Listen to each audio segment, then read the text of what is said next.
네, 오늘 본문에서는 바울이 어떤 전략과 또 방법을 가지고 선교했는지 바울의 선교에 대한 그 면모들을 살펴볼 수 있습니다. 예, 우리 PPT로 넘겨주시면. 네네, 예. 오늘 본문을 보면 한 서너 단락 정도로 이제 나눌 수 있는데요. 1절에서 11절 고린도에서 복음을 전하는 바울의 모습, 그 다음에 12절에서 17절 고린도 법정에선 바울의 모습, 또 18절에서 23절 넓은 지역을 다시 다니며 제자들을 굳게 세우는 바울의 모습이 나옵니다. 그리고 마지막 단락은 바울과 그 브리스길라 아굴라의 사역의 열매인 아볼로가 어떻게 예수를 알게 되고 또 사역에 참여하게 됐는가 하는 얘기를 다루고 있습니다. 오늘 그 본문을 잠깐 이제 좀 내용이 많기 때문에 짧게 요약을 해보면, 바울은 아테네를 떠나서 아테네에서 이제 복음을 이방인들에게, 철학자들에게 전하고, 고린도로 내려가서 아굴라 부부와 함께 살면서 생업을 위해서 천막을 제작합니다. 그리고 안식일에는 회당에 들어가서 또 복음을 전했습니다. 공식처럼 유대인들이 복음을 거절하자 그는 회당 바로 옆에 유수도라는 사람의 집에 머물면서 복음을 전합니다. 이 바울의 복음 전도로 이제 회당장 그리스도가 그의 가족과 함께 예수를 그리스도라고 믿고 침례를 받는 일이 일어납니다. 갈리오라는 사람이 아가야 지방에 이제 총독이 되었을 때 유대 사람들은 어떤 새로운 기회를 포착한 것 같습니다. 그래서 바울을 모함해서 고소하려고 하였지만 갈리오는 그 너희들의 종교 문제니까 너희가 알아서 해라 이렇게 하는 바람에 이후로부터는 이제 바울이 유럽 지방에서 자유롭게 복음을 전하게 되는 그런 허가증을 받은 것 같은 그런 사건이 일어나게 되기도 합니다. 이후 바울은 브리스길라 아굴라와 함께 에베소, 안디옥, 갈라디아, 부르기아 땅을 다니면서 제자들을 굳건하게 했다고 기록하고 있습니다. 이때 바울이 다녔던 길은 참으로 멀고 험하고 너무나도 이제 고난이 가득 차 있는 그런 길이기도 했습니다.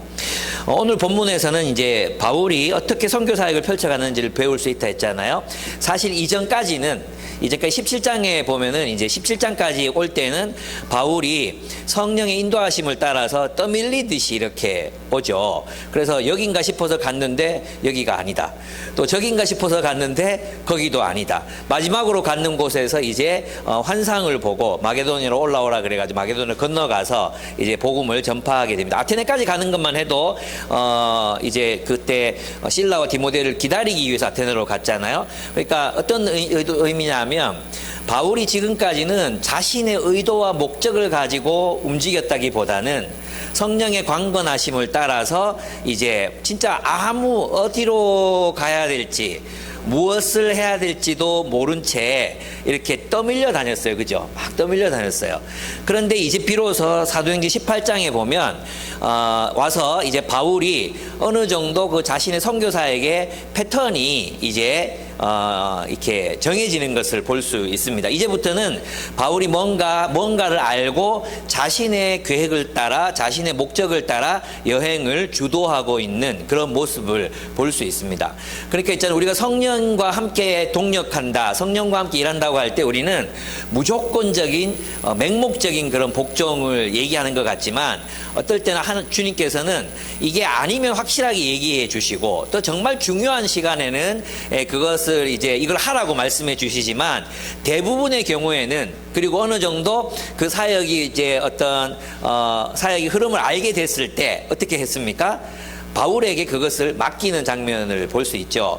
나중에 이제 장면이 나오지만 우리가 성령과 함께 그렇게 하기로 결정했다. 성령과 함께 우리가 그렇게 결정하기로 한 것을 기뻐했다. 이런 표현이 나와요. 그러니까 성령께서도 있잖아요. 우리의 회의에 멤버로 참석하시는 것을 볼 수 있습니다. 저는 이것이 우리 성령 하나님의 인격적이고 정말 참으로 위대한 그런 모습이라고 저는 생각해요. 우리 하나님은 강압적이지 않습니다. 우리 하나님은 폭력적이지 않습니다. 우리 하나님은 우리와 함께 의논하시는 하나님이십니다. 그리고 우리 하나님은 우리가 하나님의 뜻을 알고 행할 때 그래 너희의 계획과 목적을 따라서 실행해봐. 그렇게 말씀하시는 하나님이십니다. 그리고 때로는 정말 중요한 시기에는 또 나타나셔서 말씀해 주시고 하나님 뜻이 무엇인지를 알게 해주시는 그런 하나님이시라는 거예요. 그래서 있잖아요, 여러분이 매사에 막 성령이 나타나셔서 환상을 보여주고 뭐 꿈을 꾸고 막 응답을 받고 그래서 움직여야 된다고 생각하신다면 성령님을 정말 모르시는 거예요. 성령님은 자유의 영이십니다. 우리를 성숙시키시고 성숙한 우리가 자유롭게 주님의 뜻을 발견하고 그 뜻대로 살아가기를 원하시는 분이라는 거죠. 그래서 이제 지금 18장에서는 이제 바울이 자신의 어떤 그 선교적인 어떤 전략을 가지고 어떻게 이제 선교했나 이걸 보면 오늘 우리 시대에도 어떻게 예수가 그리스도의심을 전파하고 선교에 참여할 수 있을까 이런 것들을 힌트를 얻을 수 있는 부분들이 많이 있습니다. 그래서 그것들을 오늘 한번 저와 여러분이 한번 나눠보기로 하겠습니다. 이건 다루는 게 왜 중요하냐면 주님께서는 예수 그리스도의 모든 제자에게 땅끝까지 이르러 증인이 되라고 하셨죠. 증인이 되라고 하는 이 부르심에 모든 그리스도인들은 다 포함돼요.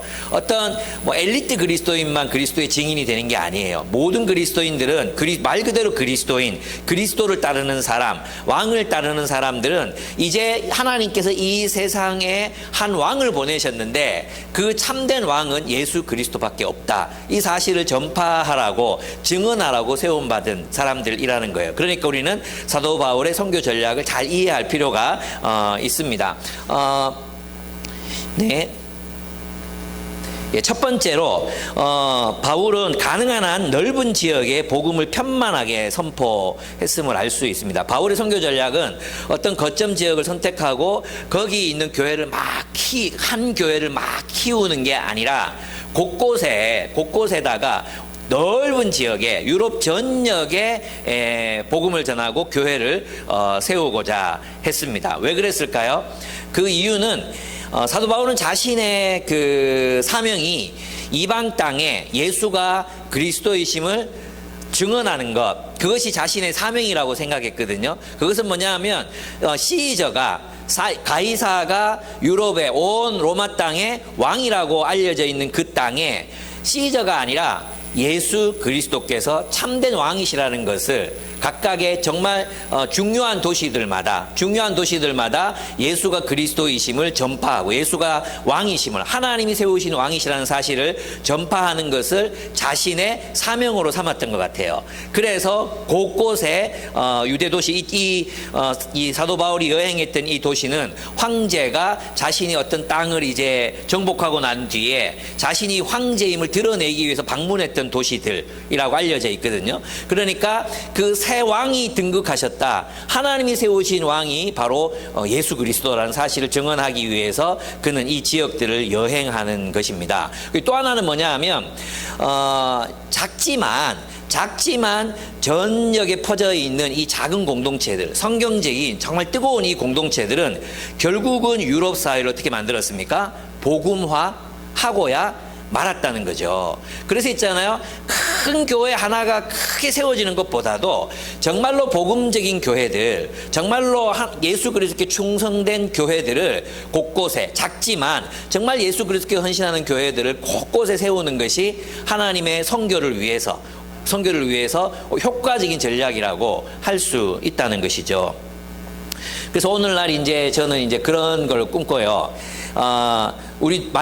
지금 우리가 살아가는 이 대구 땅에서도 큰 교회, 대형 교회 몇 개만 성장한다고 복음화가 이루어지는 게 아니라는 것입니다. 곳곳에 정말 복음의 씨앗이 될 수 있는 건강한 작은 교회들, 그런 씨앗이 될 수 있는 교회들이 생겨나야 합니다. 그리고 그런 교회들이 세워지고 있습니다. 여러분, 기성교회는 늙어가잖아요. 60대, 70대 이분들이 이제 저는 한번 얘기했죠. 청년 번신 예배 가는데 50대들이 나와서 찬양하더라고. 그렇게 노령화되고 있잖아요. 근데 이 와중에도 교회를 개척하겠다고 참 이중직하면서 정말 쿠팡 알바 뛰고 또 야간에 대리 운전하고 막 그렇게 고생하면서 교회를 개척하고 있는 저희 지방에도 있거든요. 저희 지방에도 40대 초반, 30대 후반 이 친구들이 복음을 전해서 교회를 세워요. 근데 놀라운 건 뭐냐 하면 이 친구들이 목회하는데 그래도 20, 30대들이 젊은 사람들이 모여요. 그리고 이분들의 또 꿈이 뭐냐 하면 정말 내가 힘들고 어렵지만 성경적인 교회를 세워보겠다. 이런 교회들이 생겨나고 있습니다. 제가 가진 꿈 중에 하나는 그런 것입니다. 우리 현주자매도 우리 지역아동센터 하면서 같이 했고 경희자매도 같이 했지만 저는 이제 최근에 우리 조이비전 스쿨에 아이를 보내는 개척교회 목사님 가정이 있어요. 근데 1주년이 됐거든요. 1주년이 됐는데 요 근처에서 이제 모란 3차 저기에서 교회를 하시고 열심히 복음을 전하시는데 1주년이 됐는데 그래 1년 동안 많이 모이세요?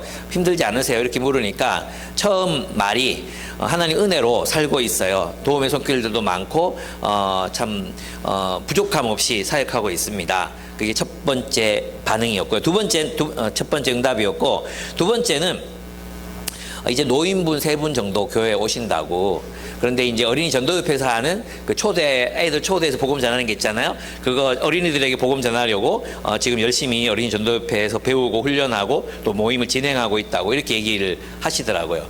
그래서 제 마음에 어떤 생각이 들었냐 하면 제가 원래 가졌던 꿈이 있잖아요. 우리 이제 여러분 이제 개척할 때 저랑 같이 있었던 분은 아시겠지만 제 원래 대구 지역의 목표는 대구에 200개의 교회를 세우는 것이 제 꿈 같은 꿈이었습니다. 그랬는데 저는 아직 그 꿈을 버리지 못했어요. 어떤 거냐 하면 정말 30, 40대 목회자들이 교회에 더 이상 기성교회들이 자리가 없거든요. 개척을 해야 되는 상황이라면 이 젊은 분들을 다음 세대 지역 곳곳에 이제 학교 앞 그죠? 특별히 가난한 지역들, 이런 지역에 조이비전 스쿨 같은 학교들을 세우고 그 아이들에게 복음을 가르치고 또 학습도 지도하진 복음을 가르치고 그런 일들을 하는 그런 센터들이 대구 지역에 수십 개가 생길 수 있다면 다음 세대를 위한 교회들을 세워갈 수 있지 않을까. 이런 생각이 들었어요. 그러면 그 재정 지원하고 이렇게 하려면 돈이 많이 들겠죠. 그러니까 우리 교회가 커져야 돼요. 이 일을 이제 농공에서 하겠다고 은혜자매랑 우리 가정들이 꿈을 꾸다가 쌍둥이가 생기는 바람에 이제 잠시 그 꿈이 보류돼 있지만 저는 우리들이 나중에 뭐 여기 많아요, 그죠? 교사도 곧 은퇴하잖아요. 교사도 62세인가 그때 은퇴하잖아요. 뭐 할 거예요? 그런 일 해야지. 그렇게 해서 어떻게든 그 30, 40대 사람들과 함께 교회를 세상 곳곳에 세워가고 싶은 마음들이 있어요. 예, 그렇습니다. 편만하게 넓게 복음을 전하는 것, 이것은 바울의 전도 전략이었습니다.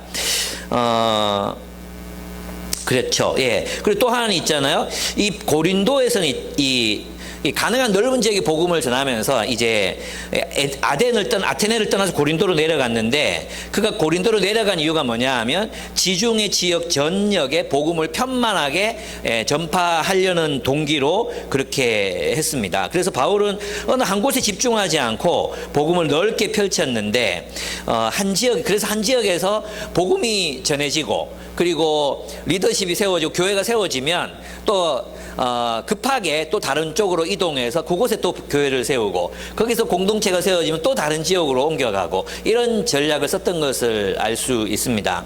그럼 우리는 이제 의문이 생기죠. 이 고린도에는 특별히 예수께서 나타나셔가지고 환상 중에 나타나셔가지고 여기 믿는 사람이 많다, 나의 백성이 많다 해가지고 오래 있었거든요. 오래 있었던 기간이 몇 년이었어요? 1년 6개월이에요. 1년 6개월. 그러면 1년 6개월 만에 어떻게 그 한 공동체를 이끌어갈 수 있는 리더들이 세워질 수 있었을까요? 네, 어떻게 가능했을까요?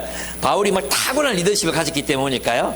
그게 아니라 유대교 회당의 그 열쇠가 있습니다. 이미 유대교 회당 안에는 유대교 구약 성경의 예언들, 그죠? 구약 성경을 잘 알고 있는 가르치는 사람들이 많이 있었어요. 그들이 예수를 믿으면 그 메시아의 의미, 그리고 구약성경에 예언된 메시아가 어떤 일을 할 거라는 거, 하나님 나라는 어떤 형태로 올 거라는 것을 잘 설명하면 그들이 알아듣고 공동체를 유지할 수 있는 리더십을 이미 그들은 가지고 있었거든요. 그렇기 때문에 이렇게 짧은 시간에 공동체를 세우고 또 다른 곳으로 넘어갈 수 있었어요. 그래서 사도 바울의 전략은 뭐냐 하면 일단 회당으로 먼저 가잖아요. 그래서 회당 안에서 이걸 놓친다는 건 너무 아깝잖아요. 이 회당에서 구약의 예언들과 그리고 교회 앞으로 앞으로의 메시아가 할 일들과 또 메시아가 세워갈 하나님 나라를 잘 아는 사람들을 리더십으로 세워놓고 그리고 또 다른 곳으로 옮겨가고 했던 모습들을 볼 수 있습니다. 그래서 유대인들의 공동체가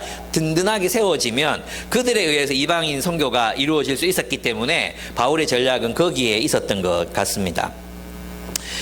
그래서 있잖아요. 이제 이 사역들, 이 개척 사역을 누가 합니까? 우리 같으면 한 고린도 교회를 크게 세워놓고 동력자들, 부사역자들 막 뽑아가지고 니들이 가.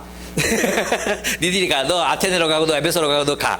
이렇게 하면 더 좋았을 것 같지 않아요? 근데 누가 가죠? 그죠? 바울이 직접 또 가요. 바울이 또 가는 거예요. 예, 이건 바울의 사명과 관련 있는 것이기도 하고 효과적이기 때문이기도 했어요. 여러분 지금은 친구가 됐지만 이제 김관성 목사님이 이제 수도권에서 행신교회를 개척했거든요. 행신교회 본질이 이긴다. 이 책 한 권 내시고 완전 유명해지셔가지고 이 본질이 이긴다는 책은 SNS에 글을 올렸던 것을 책으로 냈는데 이 글을 굉장히 좋아하는 사람들이 많았어요.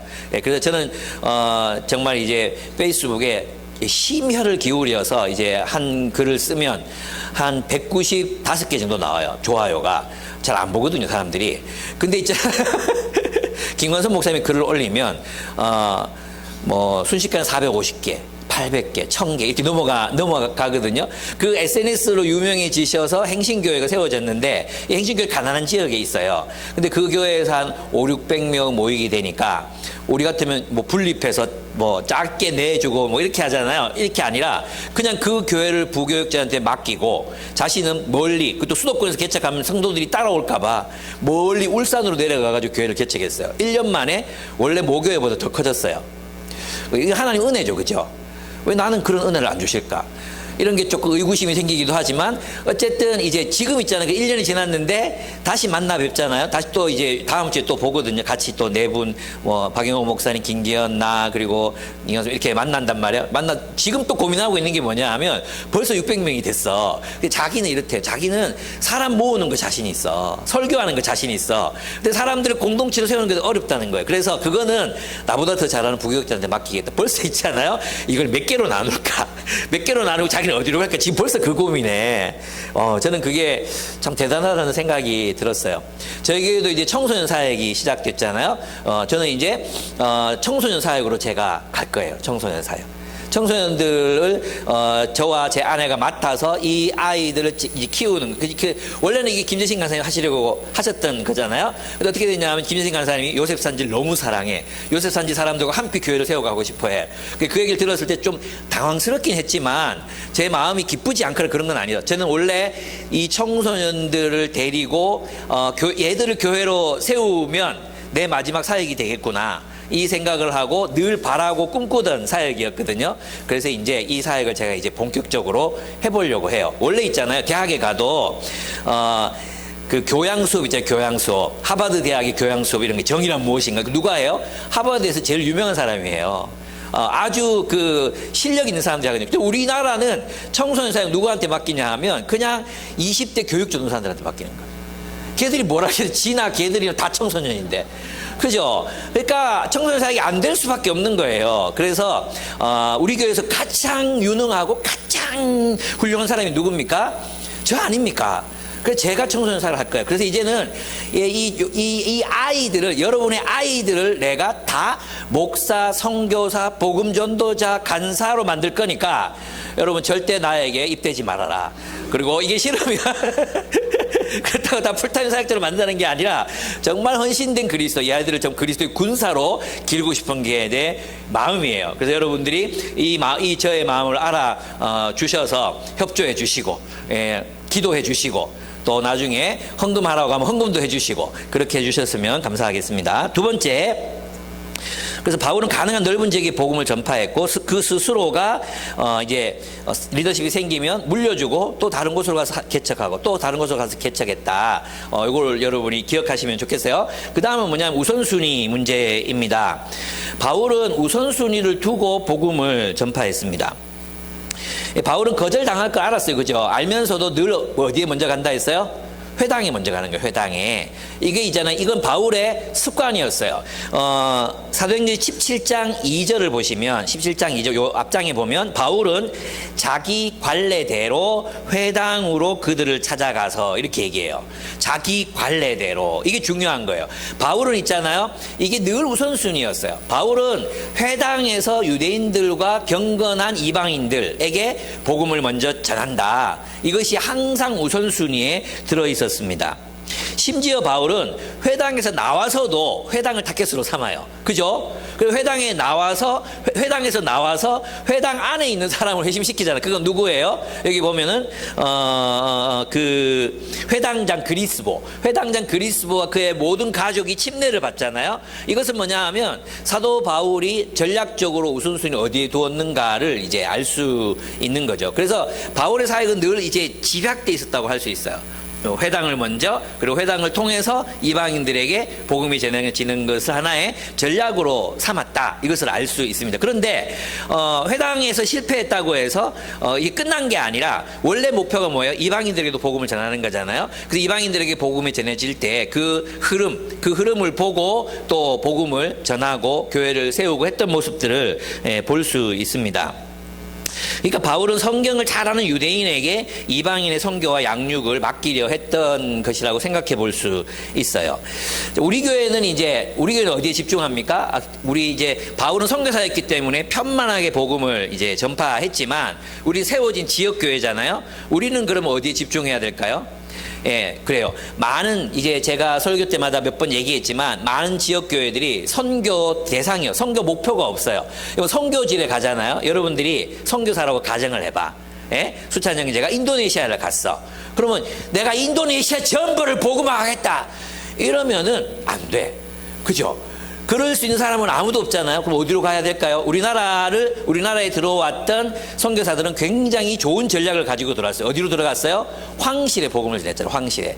많은 사람들이 황실과의 관계를 돈독하게 하고 황실에 복음을 전하고 황실 근처, 그렇죠? 그래서 병원도 세우고 학교도 세우고 이렇게 해서 복음을 전했잖아요. 그러니까 제가 말하는 건 뭐냐 하면 지도층이 복음을 전해 이런 거 아니라 타겟이 있어야 돼요. 선교사들은 어디를 가잖아요. 그럼 내가 인도네시아 자카르타에 대학생들을 대상으로 해서 복음을 전해서 온 인도네시아에 복음이 전파되게 하겠다. 이런 어떤 그 초점이 분명하게 복음을 전해야지 아무렇게나 가가지고 아무데나 복음을 전한다고 복음이 전해지는 게 아니거든요. 그래서 선교를 할 때는 다들 이런 자기 목표 집단이 있어요. 목표 문화가 있단 말이에요. 나는 이제 내가 예를 들어 이제 GBT에서 성경 번역 선교사다. 그러면 아무 언어나 닥치는 대로 번역하지 않잖아요. 그죠? 기도하면서 내가 어떤 부족의 언어를 번역할까 해서 인도네시아 어떤 곳에도 가고 몽족에게도 가고 이렇게 하는 거 아니에요? 그거 똑같아요. 그래서 우리가 지역 교회잖아. 그러면 우리 교회가 가지고 있는 자원이 생각보다 많지 않아요. 저는 있잖아요. 이제 교회를 개척하거나 주변에서 우리 교회를 보잖아요. 그러면 다들 나를 만나자마자 하는 얘기가 뭐냐면, 와, 기쁨의 교회는 뭐든지 할 수 있지 않아요? 청년들이 그렇게 많은데 뭐든지 할 수 있지 않아요? 뭐든지 할 수 없어요. 제가 얘기하는 건 뭐든지 할 수 없어요. 우리가 가지고 있는 자원, 인적 자원, 물적 자원은 제한돼 있어요. 교회가 커지더라도 있잖아요. 우리의 타겟은 표적을 분명하게 해야 된다는 거죠. 그게 뭐예요? 우리 교회는 다음 세대예요. 다음 세대. 그래서 대학생 이하 다음 세대의 우리의 모든 인적 자원, 물적 자원들을 다음 세대를 위해서 우리가 사용할 거고 복음을 전하게 될 것입니다. 그죠? 그래서 우리가 하고 있는 게 멘토링이란 말이에요. 멘토링. 우리 모두가 복음 전하기 위해서 멘토링 하고 있잖아요. 여러분, 멘토링 하는 목적이 뭡니까? 궁극적인 목적은 그들에게 주 예수 그리스도를 증거하는 것입니다. 예. 이 목표가 빠지면 그냥 사랑해주고 밥 먹여주고 이거 있잖아요. 이거는 누구라도 다 하는 거예요. 우리는 오직 그렇다고 했잖아. 만날 때마다 집요하게 이건 폭력이 되기 때문에 우리가 안 하는 거지. 그러나 우리는 어떻게든 사랑하고 진심으로 사랑하고 돌보고 만나고 같이 놀아주고 대화하고 때로는 질문을 유도하기도 하고, 그죠? 그 대화해서 어떻게든 주 예수 그리스도를 증거하는 것. 그래서 그가 하나님의 백성이 되고 하나님 나라를 유업으로 얻는 사람이, 이것 말고 이것보다 더 큰 목적이 어디 있겠어요? 그래서 우리는 멘토링에 참여하는 것입니다. 것입니다. 오랜 시간 동안 우리의 진정성을 보여주고 오랜 시간 동안 긴 시간 동안 우리는 그들을 사랑하고 그래서 그들이 우리가 진짜 믿고 있는 것 우리가 왜 이렇게 이런 사랑의 삶을 선택하는가를 그들이 알아야 되는 거죠. 질문하게 될 거예요. 우리 인성 간사님이 진짜 오랫동안 만나는 친구 있잖아요. 오랫동안 만났어요. 그죠? 지금 이제 언제부터 초등학교 때도 만났나? 초등학교 때도 만나가지고 지금 대학을 가서 직장에 가는데도 끝까지 계속해서 연락하고 만나고 또 우리 훌축학대회를 오라 하고 그죠? 그래서 이제 1년에 한두 번 오던 애가 이제 석 달에 한 번 정도는 온단 말이에요. 그럼 다음 목표는 한 달에 한 번 오는 거죠. 그러다 보면 오겠죠 뭐. 그죠? 그렇게 해서 예수 믿는 사람들이 많잖아요. 그래서 우리가 쉽게 복음을 전하려고 생각하지 말고 한 사람이라도 꾸준히 여러분 누구를 꾸준히 만나서 복음 전할 수 있겠습니까? 만만하잖아요. 초등학교 4학년부터 중학교 3학년까지 그 아이들 사랑하다 보면 그 아이들이 크고 철이 들면 우리 물어볼 거예요. 왜 우리를 이렇게 사랑하냐고 왜 나를 이렇게 사랑하냐고 그때 말씀하세요. 나는 예수님 믿는 사람이고 나는 예수님 때문에 너를 사랑했고 네가 예수 알았으면 좋겠다. 교회를 나와봐라. 또 우리 도와주잖아요. 그룹 멘토링도 하고. 그러니까 우리는 그런 동기로 멘토링에 참여합니다. 예, 집중해야 된다는 거죠. 이게 있잖아요. 여러분 돋보기로 종이를 태우려면 어떻게 해야 돼요? 초점을 분명하게 해야 되죠. 넓히면 넓힐수록 아무런 일이 일어나지 않거든요. 그래서 저희 교회는 다음 세대에 집중할 겁니다. 그럼 다음 세대 한다고 해서 다음 세대 부모님이 오면 안 하냐? 다음 세대 아이들의 조부모가 오면 안 하냐? 그게 아니라 열리는 모든 사역들을 할 건데 대부분의 자원들을 우리는 다음 세대에 집중하는 사역을 할 것이라는 거죠.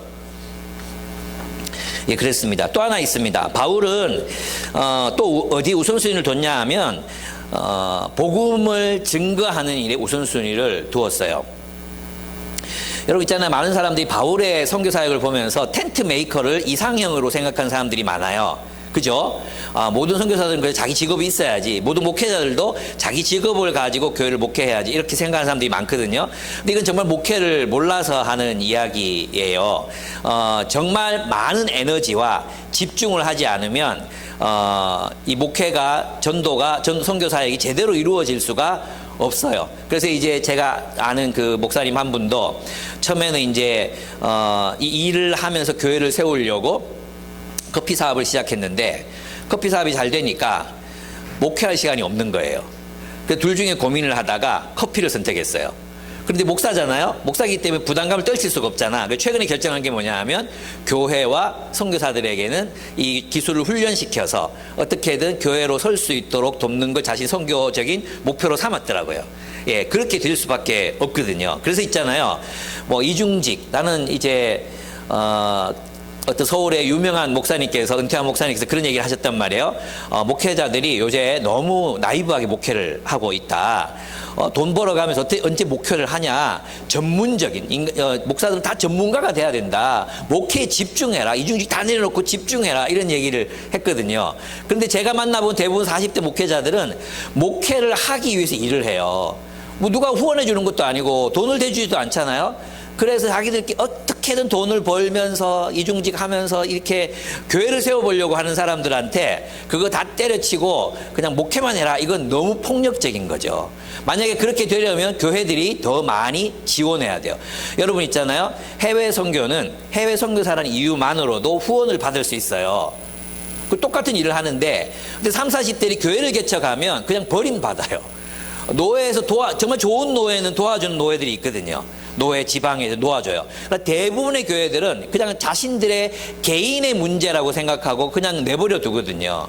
예, 그래서 이중직 할 수밖에 없어요. 다른 직장을 가지고 목회를 할 수밖에 없어. 근데 보면 밤늦게까지 일하잖아요. 그 일하는데도 에너지가 정말 많이 들어간단 말이에요. 일하는데도. 남은 여력을 가지고 이렇게 섬기니까 교회가 일어나지 않잖아요. 그래서 이제 저희가 이제 그런 이제 목사님들을 이제 이분들을 도울 수 있는 목사님들을 모아서 어떻게 하면 이분들이 목회에 전념할 수 있도록 하나의 목회자들의 공동체를 만들 것인가. 그래서 목사님 모으고 있는데 많은 분들이 동의해서 많은 분들이 동참하고 계세요. 이런 일들이 자꾸 일어나야 되는 거죠. 이제는 옛날하고 달라요. 뭐 한 교회만 커지면 우리 교회만 잘하면 되지 이런 게 아니에요. 우리는 이제는 모두가 함께 성장해야 된다. 정말 이제 마지막 이 교회를 개척할 수 있는 마지막 역량을 가진 이 세대를 놓치면 이제 한국교회 미래는 없다. 이 마음을 가지고 꿈꾸는 거죠. 제가 이제 월화수 주은혜 교회 가서 설교를 했거든요. 그리고 목요일 날 새벽 일찍 일어나가지고 광주에 가서 사도행전 공동설교 네트워크 거기에서 강의를 하나 해달라가지고 강의를 했어요. 그러면서 제가 했던 얘기가 뭐냐 하면 나는 이런 목회자들의 공동체를 꿈꾼다 그래요. 노회 그렇게 다 정치색으로 다 물들어 있거든요. 지방에 다 정치로 물들어 있어요. 누가 회장하냐 뭐 회장에 다 이런 막 이렇게 물들어 있거든요. 초교파적으로. 저는 초대형 교회 40대 목사, 개척하는 40대 목사, 그리고 정말 작은 교회 목회하면서 평생을 바친 60대 원로, 70대 원로, 이런 사람들이 한 자리에 앉아서 한 본문을 가지고 한 성경 말씀을 읽고 서로 의지하고 서로 친구가 되어가고 서로 낚시도 가고 서로 캠핑도 하고 좀 그러는 서로 의지하는 목회자들의 공동체가 세워지는 게 내 꿈이라 그랬어요. 근데 몇몇 목사님들이 자리에서 우시더라고요. 예, 제가 전라도에 가서 그렇게 환대를 받을 줄 몰랐어요. 그리고 그분들이 전라도로 임지를 옮기시라고 제가 에게 그렇게까지 얘기해 주셨어요. 참 감사했어요. 저는 대구에서 쫓겨나면 전 전라도 가면 돼요. 그렇습니다. 지금은 이제 우리가 함께 성장할 계획을 세워야 합니다. 여러분의 마음을 넓히셔야 됩니다. 기쁨의 교회만 잘 되면 되는 게 아닙니다. 우리가 그래서 연약한 교회를 돕자, 개척하는 목사들을 돕자, 그럴 때 여러분이 마음을 내셔야 됩니다. 함께 하셔야 됩니다. 네. 그리고 또 하나 뭐냐 하면, 그래서 이제 바울이 있잖아요. 이렇게 텐트 메이킹 하다가 디모데와 실라가 왔잖아요. 그게 뭐 해요? 복음만 전해요. 말씀 전하는 일을 전념하거든요. 본문에 나오죠? 왜? 처음 듣는 것처럼 막 보시는데, BSM 했죠? 예, 그 나오죠? 나옵니까? 안 나옵니까? 예, 이제 디모데와 실라가 오니까 바울은 복음만 전해요. 말씀을 전가하는 일에 전념해요. 여기서 약간 의문이 생기지 않습니까? 그럼 실라와 디모데가 했던 일이 뭘까? 바울이 하는 가죽 공방 일을 그들에게 맡기고 바울은 복음만 전하고 다녔나? 그럼 나는 약간 바울의 모습이 일 시키고 나는 복음 전하러 갈게. 이렇게 됐을까? 여러분 어떻게 생각해요?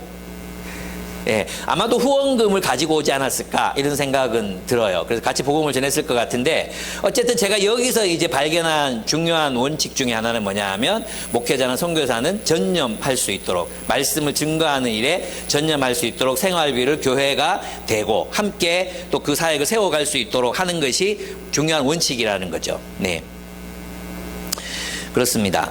그리고 또 하나는 있습니다. 또 하나는 뭐냐 하면, 평신도 지도자들이라고 해서 이 사역에서 제외되는 게 아니라는, 이거를 풀타임에게 맡겨두는 게 아니라는 것입니다.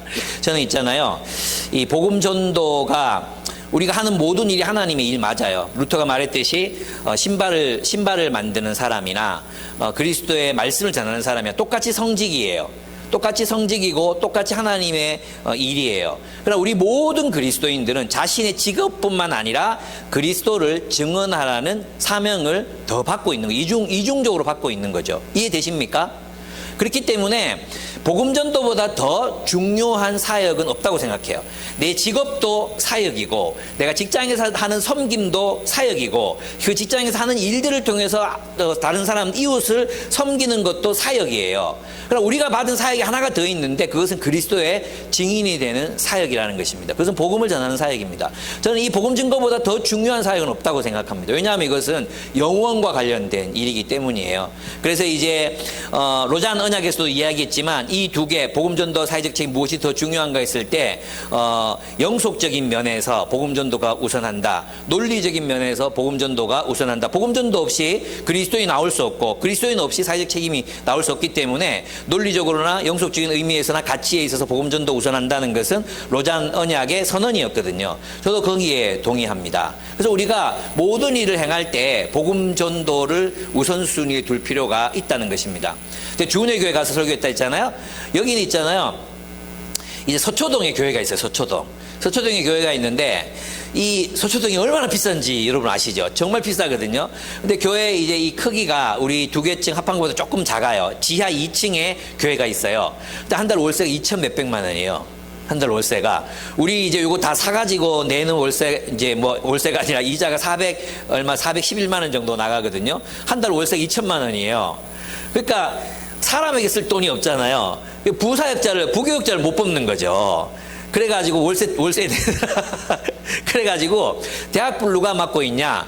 뭐 현대 김동만이라고 아시면 김동만이라는 친구가 현대인가 어디 대기업에 다니면서 거의 매일 대학생들 만나면서 주말 다 반납하면서 복음을 전하고 아이들 가르쳐요. 청년부는 삼성 다니는 어떤 친구가 또 맡아가지고 제가 하겠습니다 해가지고 자기 돈 내가면서 막 그래 니들 뭐 활동비라도 받냐 그러니까 아니요 그런 거 없어요 그러면서 해요. 근데 있잖아요 진짜 사역을 하는데 고생스럽게 하지 않아.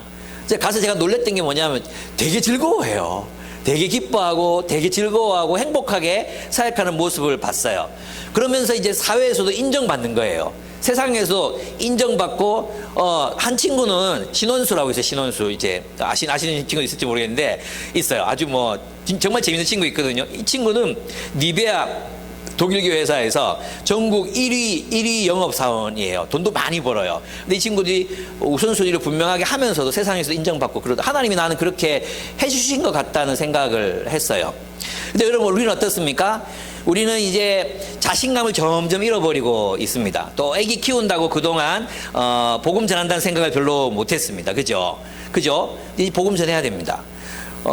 사도행전은 계속해서 복음 전하는 일, 예수가 그리스도라고 선포하고 그리고 그리스도의 공동체를 세우는 일에 얼마나 중요한 일인가를 계속 우리들에게 보여주고 있습니다.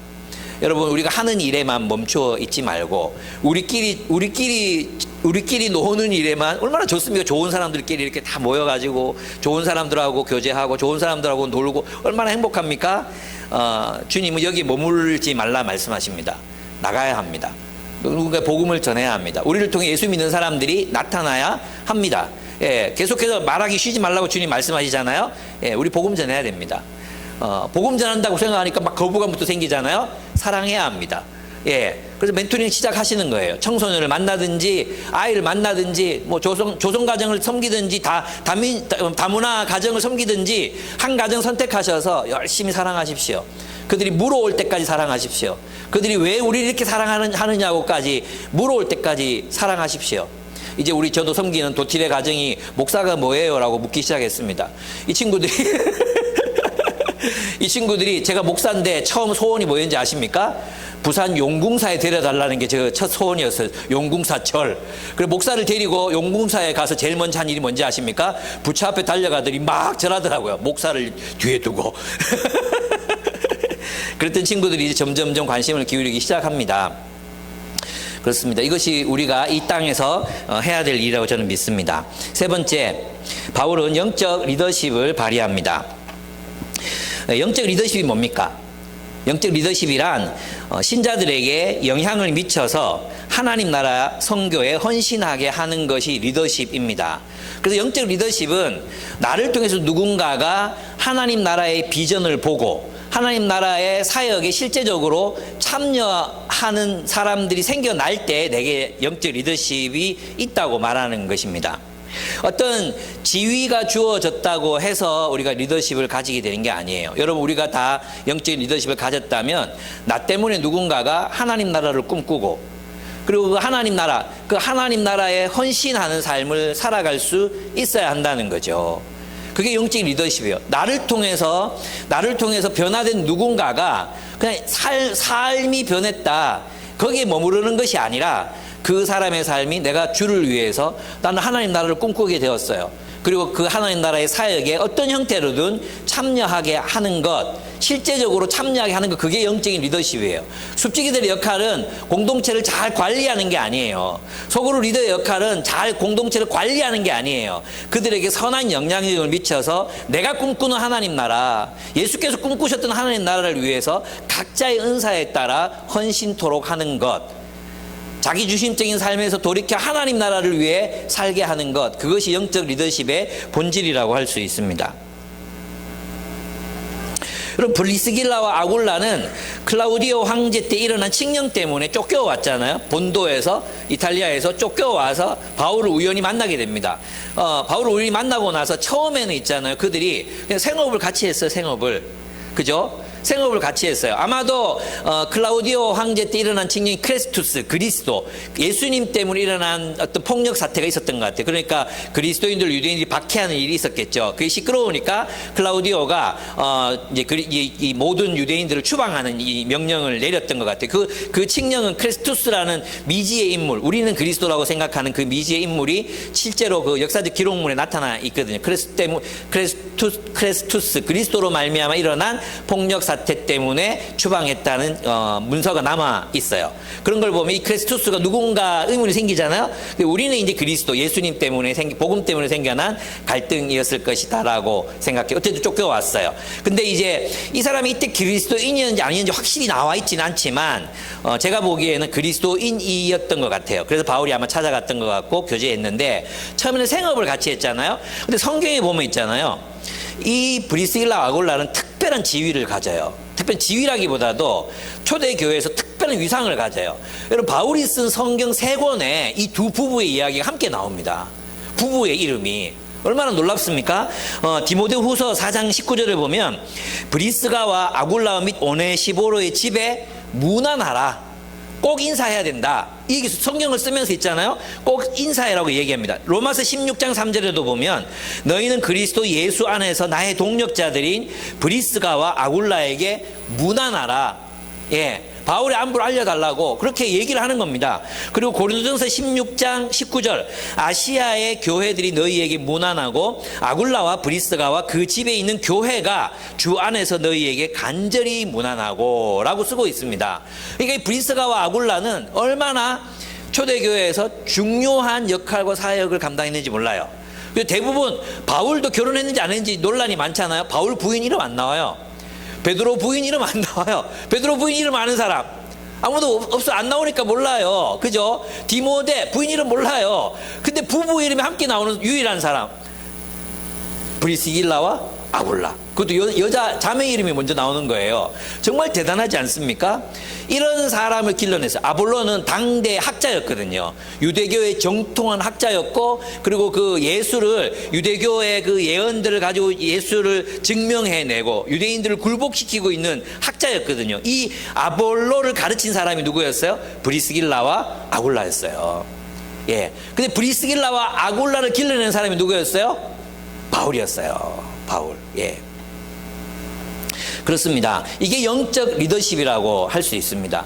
영적 리더십. 영적 리더십은 영향력입니다. 그 영향력이 그치는 것이 아니라 그들을 하나님 나라의 꿈을 꾸게 하고 하나님 나라에 헌신토록 하는 것. 뭘로 되겠어요, 그게? 우리 시범을 보여야 돼. 리더들은 살라고 말하는 사람이 아니라 정말 복음을 위해서 사는 모습을 보여줘야 돼요. 헌신된 모습을 보여줘야 돼요. 또 뭐예요? 가르침. 열심히 가르쳐야 돼요. 열심히 책을 읽고 열심히 연구하고 내가 정말 최선의 가르침으로 가르칠 수 있도록, 그리고 그 나눔이 될 수 있도록 여러분이 그런 본이 되어야 됩니다. 여러분 멤버들이 여러분에게 어떤 지혜를 구할 때 그 성경적인 지혜를 말해줄 수 있는 리더십이 되어야 합니다. 그리고 여러분이 하고 있는 사역에 동참하도록 그들을 자꾸 초청해야 합니다. 함께 하자고 말해야 되는 거예요. 1년이 지나고 3년이 10년이 지났는데도 나 때문에 누군가가 헌신된 그리스도인이 없다면, 하나님 나라에 헌신된 그리스도인이 없다면 우리의 리더십은 없는 거예요. 예. 저는 있잖아요. 그런 점에서 우리 현대 교회 목회 지도력을 굉장히 의심하게 돼요. 다 뭡니까? 품어주고 받아주고 상담하고 위로하고 그저 편안하게 교회 생활 할 수 있게 하는 거, 그것이 리더십이 아니에요. 불편하더라도 우리 주를 위해 살자, 복음 전하자, 공동체를 함께 세우자, 이렇게 말할 수 있는 리더십. 그리고 처음엔 거부감을 일으킬지 모르겠지만 끝까지 설득해내고 본으로, 사랑으로 그 영향력을 전파하는 리더십. 이런 사람들이 우리 가운데 많이 있어야 합니다. 그게 리더십이에요. 저는 이제 이모군 목사님을 뵈면, 이 학복협 대표시거든요. 이모군 목사님을 뵈면 그런 걸 느껴요. 이분은 있잖아요. 어떤 리더십을 가졌냐 하면, 제가 볼 때 이분은 막 사람을 양육하고 막 세우고, 요건 좀 약해요. 제가 볼 때는. 이거 들으면 기분 나쁘실지 모르겠는데, 예, 약해요. 그런데 있죠, 이분이 잘하는 게 있어요. 사람들이 지갑을 열어서 헌금하게 하는 데는 완전 천재예요, 천재. 제가 깜짝 놀랐어요. 이번에도 학복협 이제 전 간사님, 대구 지역에 사역한 간사님 다 모였거든요. 근데 이제 이 추첨을 해서 경품을 주는 거야. 간사들이 모여서 경품 추첨을 하는 거야. 진짜 안 어울리지 않습니까? 저는 안 어울린다고 생각했는데, 근데 이분은 어떤 마마 클럽 있어요. 기도하는 엄마들이 클럽이 있거든요. 마마 클럽 회장, 부회장, 총무 다 불러서 지갑 열게 하고, 큰 교회 담임 목사님들과 이번에 선교단체 간사들 모이는데 밥 한 끼 내시죠. 이래가지고 또 그거 돈 열게 하고, 또 하여튼 대기총 찾아가고 이렇게 해서 있잖아요. 그 돈 모아 와가지고 간사들한테 먹이고 간사들한테 해주고 이런 걸 너무 행복해 하시는 거예요. 그러면서 있잖아요. 그날 당일 경품이 뭐였는지 아십니까? 20kg짜리 쌀 한 푸대. 쌀 이리 몇 푸대, 라면 몇 박스, 그 다음에 왜 간사들 대부분 자취하잖아요. 그러니까 락앤락 세트 이런 게 있잖아. 근데 간사들이 막 이렇게 뽑혀가지고 나가는 데 있잖아. 저는 있잖아요. USB 이런 거 가져올 줄 알았어요. 쌀 푸대 한껏 들으면서 그렇게 행복해 하는 거야. 그렇게 행복해 하는 모습을 보면서 끼보고 목사 입이 이만큼 벌어져가지고 그날 막 너무너무 행복해 하시는 모습을 봤어요. 그렇게 있잖아요. 이것도 은사예요. 그래서 저는 있잖아요. 이 이모곤 목사님과 친하게 지내려고 해요. 이분이 돈을 가지고 오기 때문에 저는 이분을 통해 가지고 우리 30, 40대 목회자들을 돕자. 리조트 가서 우리 휴가도 보내고 그렇게 하자 할 때, 저는 우리 교회는 돈이 없으니까 이분을 통해서 한번 정말 저는 이제 친하게 지내려고 마음을 먹었습니다. 네. 여러분 어떤 리더십을 가지고 계십니까? 여러분들이 가지고 있는 영향력으로 누가 하나님 나라에 헌신하고 있습니까? 여러분이 가지고 있는 영향력, 영적 리더십을 가지고 누가 하나님 나라를 위해서 돈을 내고, 누가 하나님 나라를 위해서 시간을 내고, 누가 하나님 나라를 위해서 헌신하고 있습니까? 이런 거 요구 안 해. 그런 리더가 좋은 리더야. 그 성도들의 마음을 위로해주고 그저 그냥 너희 잘한다 그래 힘들지 그게 좋은 리더가 아니에요. 예수님께서는 말씀하셨어요. 너희도 나를 따라오려거든 자기 십자가를 지고 나를 따르라. 언제든지 그 십자가에 못 박힐 준비를 하고 나를 따르라고 말씀하셨어요. 먼저 그 나라와 그 의를 구하라고 요구하셨어요. 누구든지 나보다 다른 것을 사랑하는 자는 저주를 받을 것이라고 주께서 말씀하셨어요. 요청하셨어요. 의를 위해 고난을 받으라고 요구하셨어요. 저는 여러분들 가운데 그런 리더들이 많이 나타나기를 간절히 바랍니다. 말로만이 아니라 정말 삶으로 살아내는 리더들. 아니 우리 모두가 그랬으면 좋겠어요. 이런 얘기하고 나면 우리 리더는 안 그렇던데 이러면서 또 그게 죄야. 그게 죄거든. 그렇게 생각하지 말고 나도 그렇게 살아야지 이런 마음이 드시죠? 그렇게 여러분 사시기를 바랍니다. 네 번째, 바울은 선교적 기회를 포착합니다. 바울은 유대인들의 회당에서 복음을 전했지만 그들이 믿지 않자 그들에게 집착하지 않습니다. 여러분 이거 저는 굉장히 중요하다고 생각합니다. 그는 자신이 최선을 다한 것에 대해 미련을 갖지 않습니다. 그죠? 최선을 다해서 유대인들에게 복음을 전했어요. 다 전했거든요. 근데 부정하고 비방하고 쫓아냈어요. 그래서 뭐라고 말합니까? 나는 너희에게 책임이 없다고 말합니다. 6절에 보시면은 그러나 유대 사람들이 반대하고 비방함으로 바울은 그의 옷에서 먼지를 떨고서 그들에게 먼지를 이렇게 팍 털고서 뭐라고 말했습니까? 여러분이 멸망을 받으면 그것은 오로지 여러분의 책임이지 나의 잘못은 아닙니다. 이제 나는 이방 사람에게로 가겠습니다. 내가 할 바는 다 했다는 거예요. 여러분 있잖아요. 리더들이 유혹이 이거예요. 뭐냐 하면 내가 충분히 가르치고 충분히 말씀을 전했고 했는데도 안 바뀔 수 있잖아요. 그죠? 그 바뀌지 않는 것에 대해서 공을 넘길 수 있어야 돼요. 이제 네 책임이야. 이제 네가 알아서 해야 돼. 이렇게 할 수 있어야 되거든. 근데 우리 마음 약한 특별히 자매 리더들 어떤 생각합니까? 내가 뭘 잘못했지? 내가 뭘 잘못 가르쳐서 이 사람들이 지금 아직도 이렇게 변화가 안 되고 있나? 내 잘못이 뭘까? 이렇게 생각하잖아요. 그죠? 그 끊으란 말이에요. 예, 내가 할 바를 다 했으면 이제 네 책임이다. 네가 지옥에 가든지 네가 이렇게 하는 복음을 안 들었기 때문에 멸망하는 건 네 책임이다. 네 책임이다. 이렇게 그래야 자신이 선택할 거 아니에요. 예. 그리고 나서 뭐 하라고 말합니까? 이방인들에게로 갑니다. 이것이 저는 중요하다고 생각해요. 가끔 저도 그렇거든요. 이렇게 교회, 제 설교 때문에 교회를 떠난 사람도 있고, 여러 사람들 있잖아요. 이렇게 백날 이렇게 돌아보고 또 돌아보고 자꾸 자책하게 된단 말이에요. 그때 내가 이 말을 했으면 남았을까? 내가 그때 이 말을 안 했으면 남았을까? 별 생각을 다 하잖아요. 이 본문 보면서 또 힘을 얻었어요. 그래. 알아서 하는 거지. 지 책임이지. 난 말씀을 다 전했지. 그래, 알아서 잘들 살아라. 그리고 내가 이게 나의 한계를 인정하는 거잖아요. 그러니까 내가 할 바는 다 했고 또 다른 지도자 만나서 그때 그랬구나 이렇게 돌아오면 좋겠죠, 그죠? 최근에 한 분이 오셔가지고 그때 제가 철이 없어서 그랬다고 미안하다고 하시면서 꿀 한 통을 사주고 가셨어요. 예. 안 풀리대? 꿀 한 통으로 안 풀리더라고. 만약에 뭐 그랜저를 한 대 몰고 와서 목사님 가세요 이러면 제가 용서했을 것 같아요. 어쨌든 뭐 그렇습니다. 그렇다고 뭐 제가 용서 안 하거나 그런 건 아니에요. 아니지만 이 마음 있잖아요. 이 마음 자꾸 뭔가 자책하고 내 잘못이었나, 내가 뭘 잘못했나, 그렇게 하지 말라는 거예요. 그리고 열린 기회를 향해서 나아가라. 열린 기회를 향해서 이 복음을 들어야 될 사람들이 많잖아요. 그런 사람들 향해 나아가라. 사실 이 사역을 하다 보면 미안합니다. 사역을 하다 보면 여기 집착하느라 자기 실패한 것, 안 된 것, 못하고 있는 게 집착하느라 돌봐야 될 사람들이 옆에 있거든. 이 사람들이 관심을 덜 가지는 거야. 이거 아십니까? 자기가 늘 자책하고 자신을 책망하느라 지금 해야 될 일을 못하는 사람들이 많아요. 그렇게 하지 말라는 거예요. 바울은 시원하게 이방인대로 갑니다. 그러나 마음에 그런 거 있었죠. 내가 차라리 내 민족에게서 끊겨서 구원의 길에 끊기더라도 이 사람들이 구원을 받았으면 좋겠다. 이 마음, 그 사랑의 마음은 변치 않은 채로. 그러나 내가 최선을 다했을 때는 만족하고 떠나는 것. 이것도 우리가 배워야 되는 부분이라고 할 수 있습니다. 그렇습니다. 오늘 많은 리더들이 자책하며 후회하는데 많은 시간을 보내는데 그것과는 대조적인 바울의 모습입니다. 그리고 그는 복음에 대해 열린 기회를 포착합니다.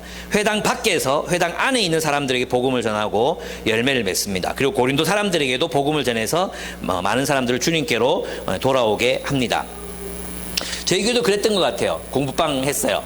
진짜 막 열심히 해서 정말 많은 사람들이 예수 믿었어요. 그때 샛별이도 그때 있었어요. 그죠? 중학교 2학년. 예, 중학교 2학년 때 그때 중학교 2학년이 1학년이었나? 3학년. 3학년 2학년. 2학년 때 호프에서 처음 만났죠, 그죠? 그때 만나고 제일 여중 들어가가지고 그때 뭐 식스 싸가지라고 하는 애들이 들어왔고 막 그리고 개성중 뭐 이렇게 쭉 와가지고 그때 사람들 많이 예수를 믿었어요. 미경에도 있고 그때 뭐 많았어요, 그죠? 그때 훨씬 진짜 지금 생각해 보면 그때 선생님들이 정말 고생했던 것 같아요. 아이들이 1시부터 교회에 오면 밤 10시까지 수업을 했거든요. 밤 10시까지 그걸 매일 했어요. 매일 그것도 밥도 해가면서 막 그렇게 했거든요.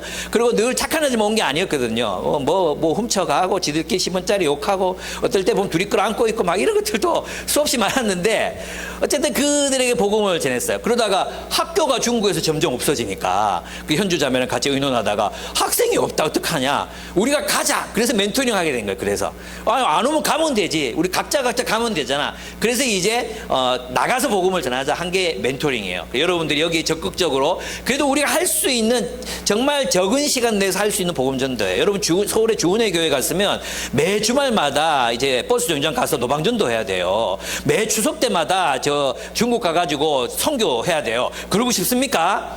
그거 안 하시려거든. 예, 한 달에 2번 만나시면 됩니다. 한 달에 한 번 개인이 만나고 한 달에 한 번 같이 만나는 거예요. 얼마나 쉽습니까? 예, 그렇게 해서라도 우리가 누군가에게 복음을 전하는 역할들을 감당해야 합니다. 지금 제 마음속에는 이제 한 가지 부담감이 있어요. 캠퍼스예요. 캠퍼스 사역이 선교단체들이 지금 너무 어렵거든요. 어렵고 특별히 IBF가 제일 어려워요. 어쩌다 이렇게 된지 모르겠는데 지금 모든 단체들 중에 가장 어려운 단체 중에 하나가 되고 있는 것 같아요. 그래서 마음이 너무너무 아파요. 그러면 이제 이 캠퍼스를 어떻게 할 것인가. 정말 중요한 선교지잖아요. 그냥 내버려 둘 수는 없잖아요. 또 우리 교회가 원천이 또 IBF라는 선교단체였기 때문에 그 뿌리를 우리는 무시할 수 없다고 생각하거든요. 어떻게 이 캠퍼스를 그냥 둘 것인가. 사실 이제 코로나가 오기 전에는 러빙핸즈라는 대학생 선교단체를 만들어서 가서 크리스찬과 non-크리스찬이 함께 교제하면서 복음을 전했어요. 예, 그래서 또 우리 대학교의 서연이라든지 몇몇 사람들이 교회를 왔거든요. 그리고 또 그들이 또 여기 왔다가 간 친구들도 기독교에 대해서 굉장히 좋은 감정을 가지고 나갔어요. 어떻게 할까. 지금은 아직은 숙제예요. 이 캠퍼스를 그냥 둘 수는 없고 선교단체와 같이 조인해서 할 수 있는 일이 뭐가 없을까, 우리 그들 어떻게 섬길 수 있을까. 후원금만 보낸다고 되는 게 아니니까 그런 것들을 좀 생각해보고 있는 중입니다. 여러분도 같이 나중에 동참해 주셨으면 좋겠습니다. 네, 그렇습니다. 그래서 지금은 이제 조이 비전 스쿨로 열심히들 하고 있는데 지금은 이제 크리스찬 중심으로 기독교 교육을 하거든요. 이제 이것도 앞으로는 조금 더 확장해서 지역에 있는 사람들, 우리 지역 하다가 좀 옮겨왔는데 다시 또 나가야 되겠다는 생각도 좀 들어요. 그리고 여기 나와 있는 친구들이 대부분이 이제 교회로 연결돼서 신앙생활을 하고 있거든요. 좀 근데 진짜 깜짝 놀라는 게 뭐냐면 제가 이제 수요일은 우리 청소년 여기 있는 애들이 BSM을 같이 해요. 같이. 그리고 금요일은 책 나눔을 하거든요. 지금 청소년들과 나누고 있는 책이 박영호 목사님의 시대를 분별하다 성경을 살다. 그 책을 한 챕터씩 해. 근데 애들이 나누는 데 있잖아요. 제가 깜짝 놀랐어요. 예, 여러분보다 나아. 여러분 한번 참관해도 좋아. 참관해도 책 요약하라 그러는데 우와 싶을 정도로 요약도 잘하고 깨달은 것도 잘 나누고. 근데 그 가운데 정말 우리 조이비전 스쿨에서 처음 복음 듣고 예수 믿고 그리고 이제 잘하고 있는 자매 형제들이 있거든요. 처음에는 제가 마음에 좀 의심이 되잖아요. 얘들이 그냥 우리가 좋아서 그냥 이렇게 말해주는 게 아닐까? 예수 믿는다고 말해주려고 하는 게 아닐까? 이런 생각이 들었거든요. 근데 얘가 몇 번을 만나보면 와, 얘들 진짜 회심했구나. 진짜 하나님을 사랑하는구나. 이렇게 막 느껴지는 거죠. 예, 우리 지금 그런 일들 하고 있습니다. 그런 일들 하고 있고요. 그래서 앞으로도 계속해서 이런 열매들이 우리 가운데 많이 나타나기를 바랍니다. 여러분, 그래서 이 선교적 기회를 포착, 여러분들 주변에 보면 열린 문이 있어요. 어떤 문은 닫혔는데 어떤 문이 열릴 때가 있어요. 예, 누가 관심을 가질 때가 있어요. 그죠? 진짜 닫혀있는 사람이 어느 날 갑자기 네 교회 다니냐 물어볼 때가 있어요. 너가 교회는 어떤데 물어볼 때, 그거 기회예요. 그때 모른 척하고, 이 사람이 귀찮다. 내가 이 역김이 이제 복음을 전해야 되는데 어렵겠다. 요따고 생각하면 지옥 간다. 기회가 열릴 때 빨리 만나라. 빨리 시간을 내라. 그리고 만나서 어떻게든 복음을 전할 수 있는 여러분들이 되셔야 됩니다. 지옥 간다는 건 취소. 예, 그 다음에 하나님의 인도. 이게 중요한데요. 바울은 고린도에서 1년 6개월 동안 머물면서 복음을 전했어요. 이 이유가 뭐죠? 환상을 봤기 때문에. 여기 하나님 백성이 많다 했잖아요. 그래서 1년 6개월이 지나고 난 뒤에 머리를 깎습니다. 머리를 깎은 이유는 뭐냐 하면 내가 1년 이 하나님의 사역에 그 환상을 보고 하나님의 사역에 최선을 다했습니다. 그리고 이제 저는 다음 사역으로 넘어가겠습니다. 나의 소원을 다 이루었습니다. 이 표시가 이제 머리를 깎는 거예요. 내가 내 할 바를 다 했습니다. 이걸 표시하는 게 머리를 깎은 거예요. 그리고 머리를 깎고 나서 어디로 갑니까? 다시 어디로 가요? 예루살렘으로 가잖아요. 예루살렘에 가서 또 한 바퀴 삑 돌아가지고 에베소에 도착하게 돼서 에베소에서 또 사역을 하게 됩니다. 근데 여기서는 이제 그 다시 에베소로 가기 전, 지금 아직은 가지 않았어. 요 에베소에서 첫 사역을 하고 있는데 놀라운 일이 일어나요. 이게 무슨 말이냐 하면 그들이 그 20절 한번 봅시다. 20절, 18장 20절. 그들은 바울에게 좀 더 오래 머물러 달라고 청하였으나 바울은 거절하고 하나님이 뜻이면 내가 다시 돌아오겠습니다 하고 작별 인사를 한 뒤 배를 타고 에베소를 떠났습니다. 놀랍죠? 여러분 있잖아요. 다른 곳에서는 복음 전하지 마라. 비방하고 욕하고 쫓아냈잖아요. 근데 에베소 유대회당에서 어떤 일이 났어요? 더 말해달라. 당신이 믿는 걸 더 말해달라. 이렇게 사역의 문이 열리고 있었어요. 근데도 바울은 뭐예요? 거절하고 떠나요. 뭐 때문에요? 하나님의 뜻을 물었기 때문에요. 그래서 있잖아요. 중요한 건 뭐예요? 하나님의 뜻이에요. 하나님의 뜻. 내가 좋아하고 싫어하고가 아니라 하나님의 뜻이라면 제가 싫은 일이라도 감당하겠습니다. 하나님의 뜻이 아니면 내가 정말로 좋아하는 일이지만 포기하겠습니다. 이것이 그리스도인의 근본적인 자세예요. 오늘날 여러분들에게 어떤 사역을 제안하거나 물어본 기준이 뭐예요? 내 사정, 내 형편, 내 감정이에요. 예. 저는 여러분이 하나님의 뜻을 묻고 지금은 하나님께서 쉬라고 하셨어요. 쉬는 것 뭐라 안 해요. 예. 그리고 쉬는 분들 계시잖아요. 또 하나님 뜻을 묻고 결정한 것에 대해서는 뭐라 하지 않습니다. 근데 문제는 뭐냐 하면 기도하지 않고 하나님의 뜻을 묻지 않고 자기 본성에 근거해서 저는 못해요. 그냥 습관적으로 나오는 말들 있죠. 이것은 하나님이 기뻐하시지 않습니다. 하나님의 뜻이라면 기꺼이 순복하겠습니다. 그죠? 예. 십자가를 질 수 있나 주가 물어보실 때 죽기까지 따르리 저들 대답하였다. 이 찬양 부르면서 많이 울죠. 근데 실제로 십자가를 져보세요. 눈물이 나나? 실제로 십자가를 지고 채찍질 당하고 못에 박히고 해보세요. 눈물이 나나? 감동이 되나? 저는 전혀 감동이 없을 거라고 생각합니다. 그렇습니다. 그게 순종일 수 있습니다. 예. 네, 그 다음에 넘어가겠습니다. 인도하심을 따랐다는 거죠. 그래서 있잖아요. 이게 하나님이 그만두라고 하면 막 잘 돼도 딱 그만두고 또 하나님이 원하시는 사역으로 가야 합니다. 저도 이제 요셉 산지하고 여러분들하고 이제 다 맡겨놓고 뒤에서 이렇게 놀면 낚시나러 다니고 이러면 얼마나 좋겠습니까? 저는 저의 노후를 지금부터 그렇게 살 수 있었습니다. 예. 근데 저는 그 길을 선택하지 않았어요. 예. 저는 제가 청소년들을 사랑한다고 말했지 청소년들하고 지내는 게 기쁘다고 말한 적이 없어요. 저는 청소년들을 사랑해요. 예. 그래서 하는 거예요. 근데 얘들이 답답한 소리하고 힘든 얘기하고 엉뚱한 말하고 지들끼리 계속 헛소리하면서 싸우고 이런 게 기쁜 사람 아무도 없어요. 뭐 김용호 목사님 그런 거 아주 기뻐요. 천만의 말씀, 만만의 콩떡이에요. 그런 일은 일어나지 않아요. 힘들어요, 여전히. 그리고 어떻게 나이 차이도 많이 나고 어렵지 않습니까? 체력적으로도 힘들어요. 그렇지만 저는 걔들을 사랑해요. 하나님이 원하시기 때문에 하는 거예요. 예. 저는 여러분들이 저를 본받았으면 좋겠어요. 늘 우리는 이 착각을 내가 좋아하는 일을 주님도 좋아하실 거야. 누가 그렇게 가르쳤는지 모르겠어요. 예. 내가 좋아하는 일을 주님이 기뻐하실 거야. 누가 그렇게 가르쳤어요? 반대예요. 하나님이 기뻐하시는 일을 기뻐할 때 우리에게 기쁨과 충만함이 도래하는 것입니다. 우리는 우리를 잘 몰라요. 우리가 뭐 할 때 충만해지는 존재인지 잘 몰라요. 내 마음에 새겨져 있는 본성 그거 믿을 수 없어요. 하나님의 뜻이 나를 형성하고 나를 이끌어가요. 오케이? 왜 대답을 안 하는지 눈 확 쏴불러 막 예. 그 다음 세 번째 상위 리더십과의 관계. 이거 굉장히 중요합니다. 바울은 고린도에서 시리아로 가서 이제 서원하고 어디로 갑니까? 에베소로 내려갔다가 다시 예루살렘으로 가죠. 가이사랴에 들러서 예루살렘으로 가요. 근데 여기서 있잖아요. 바로 가도 바로 선교지로 거꾸로 내려가면 여기서 거꾸로 내려가면 저 부르기아, 갈라디아 지방 이쪽으로 내려가면 다 돌아서 쉽게 예루살렘으로 갈 수 있는 지역이 있었어요. 근데 그렇게 안 가고 머리를 깎고 어디로 가요? 그 에베소 항에서 쭉 배 타고 내려와서 가이사랴로 가거든요. 그리고 예루살렘으로 가서 문안합니다. 문안. 이게 굉장히 저는 중요하다고 생각해요. 바울은 있잖아요. 혼자 독단적으로 사역하지 않았다는 거예요. 어떻게 일을 하다 보면은 자기 영역, 자기 일, 그래서 터치하지 마 이런 것들이 생겨요. 그건 잘못된 거예요. 이제 바울은 있잖아요. 여러분 있잖아요. 바울이 이제 처음에 헌신했을 때 누구를 보냐? 예수님 만났잖아요. 빛 가운데 나타나신 예수님, 음성으로 들려주신 예수, 그 존재가 나타나셨잖아요. 그때 예수님은 내가 너를 택했다. 나를 거절하지 마라. 그리고 너는 지금 당장 이방인들을 위한 사역자로 가라. 이랬으면 어떻게 됐겠어요? 바울과 예루살렘 교회는 영원히 끝나는 거예요. 연결될 수 없어요.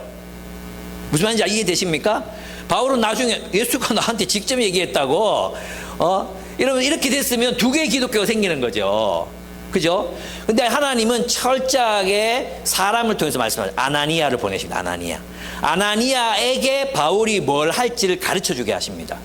그리고 그 아나니아 손 붙잡혀 가지고 예루살렘 교회로 갑니다. 사도들이 다 겁냈어요. 다 만나기 싫어했어요. 바나바가 용기를 내서 바울을 만나고 그리고 바울을 데리고 가서 소개합니다. 어떻게 됐습니까? 연결된 것입니다. 연결. 그리고 바울도 있잖아요. 예루살렘으로 내려갑니다. 예루살렘에서 자신의 사역을 보고하고 그 교회가 잘 서가고 있는지를 확인합니다. 연결하는 것입니다. 여러분, 우리가 때때로 사역하다 보면 또 숲지기 역할을 하거나 뭐 또 어떤 전임 사역을 하거나 이러면 다른 교회 부목사들 만나보면 있잖아요. 아주 독자적인 자기 사역을 하는 경우들이 많아요. 연결되지 않은. 그러면서 뭔가 뭐 개입이 되거나 간섭한다고 느끼고 막 이런 사람들이 많거든요. 그건 굉장히 미성숙한 태도라고 할 수 있습니다. 우리는 함께 동역하는 것입니다. 함께. 리더들은 숲지기들에게 자신의 사역을 보고해야 하고 숲지기들은 또 목사님과 함께 사역을 의논해야 되고 또 우리 간사님들하고 같이 사역을 의논해야 되고 연결되어 있어야 됩니다. 이게 안 되면 굉장히 미숙한 거죠. 바울은 그런 점에서 자신의 사역이 교회 공동체와 연결되기를 바랬고 사도들의 인정을 받는 사역이 되기를 굉장히 원했던 것을 볼 수 있습니다. 여러분에게도 이런 마음이 있어야 합니다. 어떤 분들은 있잖아요. 이게 독점욕이라든지 이런 죄된 마음들이 있잖아요. 이런 게 딱 생기면 내 소그룹이에요. 월권하지 마세요. 참견하지 마세요. 이런 사람들 가끔씩 가다가 한 번씩 만나거든요. 이런 경우는 그게 자기 거지 하나님의 것이 아니잖아요. 그죠? 저도 그래요. 저도 우리 기쁨의 교회가 저 거라고 생각하지 않거든요. 기쁨의 교회는 제게 아니에요. 여러분 너무 잘 아시죠? 기쁨의 교회는 제게 아니에요. 제게 아니에요. 그리고 하나님의 뜻대로 운영되는 공동체예요. 하나님의 거거든. 하나님의 거. 그래서 우리가 함께 의논하고 함께 성령과 함께 의논하여 성령과 함께 결정하고 그런 공동체를 우리가 함께 세워갔으면 좋겠어요. 다음 장에서 이제 그런 모습들이 나와요. 그걸 여러분과 함께 얘기를 또 나눠보겠습니다. 마지막입니다. 바울은 재방문합니다. 뭐 왜 재방문합니까? 이 지역을 보면요, 이쪽 에베소에서 저쪽 끝에 가이사르로 가가지고 예루살렘 올라갔다가 비시디아 안디옥 거쳐가지고 여기가 시리아예요. 지금 시리아, 이스라엘, 시리아, 그리고 이 왼쪽으로 터키 땅이 있어요. 터키 땅, 남한의 면적 8배 된 터키 땅, 이걸 다 돌아가지고 또 한 개를 더 넘어야 에베소예요. 그리고 그 밑으로 쭉 내려가야 고린도거든요. 이 지역을 다시 돌아갑니다. 다시. 여러분, 이게 내 생각 한 1년쯤 걸렸을 거예요. 걸어. 국토대장정 이런 거 해본 사람 한번 손 들어보세요. 서울에서 부산까지 걸어본 사람 없죠? 한번 여러분 한다고 한번 마음 먹어보세요. 어떤 마음이 드나? 길도 좋아요. 길도 좋고 다 포장돼 있어요. 어떤 마음이 듭니까? 못한다. 이런 마음 들지 않습니까? 저는 있잖아요. 좀 해보고 싶어도 천판사님이 하시는 거 있거든요. 제주도 그 올레길 한 바퀴 도는 거. 그거 있잖아요. 근데 내가 못 돌 것 같은 거예요. 내가 못 돌 것 같은 거예요. 그래 못 하거든요. 근데 국토대장정 서울에서 부산까지 어떻게 걸어갑니까? 힘들잖아요. 이거에 한 8배 정도 거리를 걸어서 교회에 가서 잘 살고 있는지 보고 또 확인하고 또 보고 가고. 여러분, 이게 양육이야. 그래서 우리가 누군가를 세운다고 할 때는 이런 고생, 이런 고난, 이런 어려움들이 포함되어 있는 거예요. 오늘 우리 중산층 기독교인들이 그저 차 한잔 마시면서 나누는 대화, 그게 양육이 아니에요. 그 사람들이 정말로 그리스도 안에서 잘 자라고 있는지, 믿음을 지키고 있는지를 보기 위해서 그는 목숨을 걸고 여행길에 오릅니다. 이게 목회고 사역이고 리더들의 일이라고 할 수 있습니다. 그렇습니다. 저는 이제 다 했어요. 이제 다 했는데 이게 7가지 요약해보면, 가능한 지역에 넓은 지역에 복음을 선포하라. 선교 대상과 복음 전도의 우선순위를 두고 선교하라. 변화를 이끌어내는 영적 리더십 발휘해라. 선교적 기회를 포착하라. 하나님 인도를 따르라. 상위 리더십과의 관계를 잘 유지해라. 제자들을 굳게 세우라. 이게 7가지 원리인데, 저는 있잖아요, 이걸 묵상하면서 그런 생각이 들더라고요. 바울은 왜 이렇게 살았을까요? 바울이 있잖아요, 정말 소명을 받고 열심히 교회를 세웠잖아요. 근데 그가 세운 교회가 어떤 교회들이었습니까? 고린도 교회예요. 고린도 교회. 그리고 고린도전서 후서 아시죠? 얼마나 많은 문제들이 있었는지. 예수 믿고 나서도 여전히 빈부격차, 빈부차별이 있었고요. 예수 믿고 나서도 여전히 성적 부도덕이 있었고요. 그런데 그 은사 가지고 또 서로 막 다시 계급을 나누고요. 이런 교회가 생겨났어요. 갈라디아 교회 기껏 복음으로 세워놨더니 유대교로 돌아가려고 그래요. 빌립보 교회 그렇게 길가에 찾아가가지고 복음을 전해서 교회가 됐다고 정말 기뻐했는데, 그 여성 지도자, 그때 믿었던 사람들이 서로 싸우고 있어요. 여러분, 바울이 정말 목숨을 걸고 양육하고 복음을 전했는데도 생겨난 교회들은 결함이 많고 한계투성이었고 겨우 그 정도밖에 안 되는 교회들이 생겨난 거죠. 어떤 철없는 사람들이 그런 얘기해요. 예수님은 하나님 나라를 전했는데 바울은 교회를 세웠다고. 여러분 있잖아요, 이건 진짜 목회를 모르고 하는 얘기예요. 만약에 예수님께서 하나님 나라를, 국가를 변화시켜서 세웠다면 그 독재가 될 수밖에 없잖아요.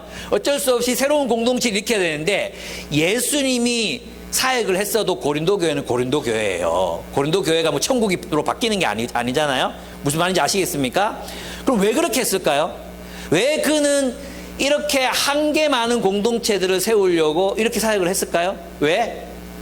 기껏해서 나타난 것들이 고린도 교회, 빌립보 교회, 에베소 교회 조금 괜찮아. 에베소 교회 조금 괜찮고, 나머지 교회들은 그냥 형편없는 교회들이 생겨난 거예요. 왜 그는 그렇게 살았을까요? 저는 있잖아요, 그 핵심이 예수의 십자가와 부활에 있다고 생각해요.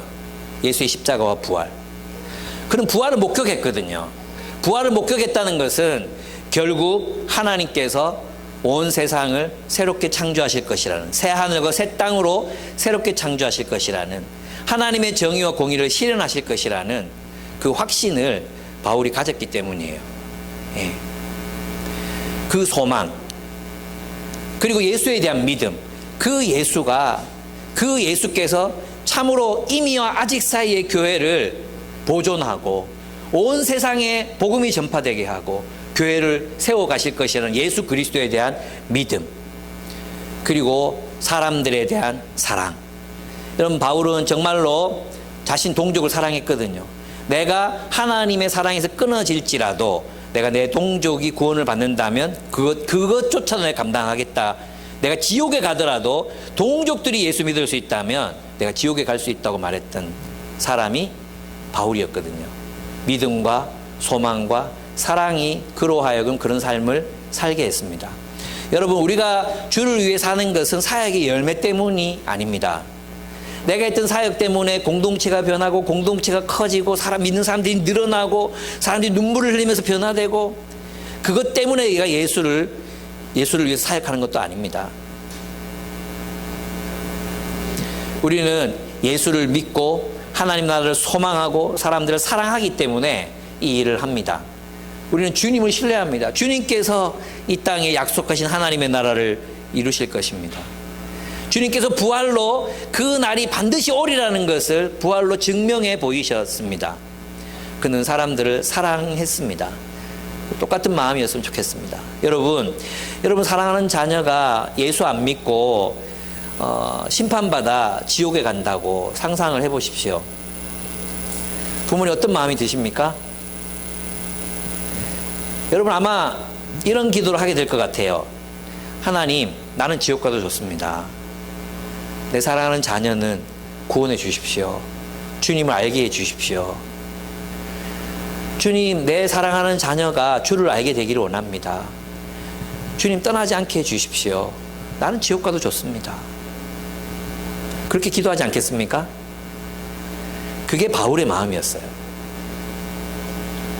여러분, 바울은 산 소망을 가지고 예수 그리스도에 대한 신뢰를 바탕으로 해서 그렇게 사랑으로 이 세상에 이미 도래했지만 아직 도래하지 않은 하나님 나라를 견디고 버티고 뜨겁게 살아갈 수 있었습니다. 저는 저와 여러분이 그런 삶을 살게 되기를 소망합니다. 함께 기도하겠습니다.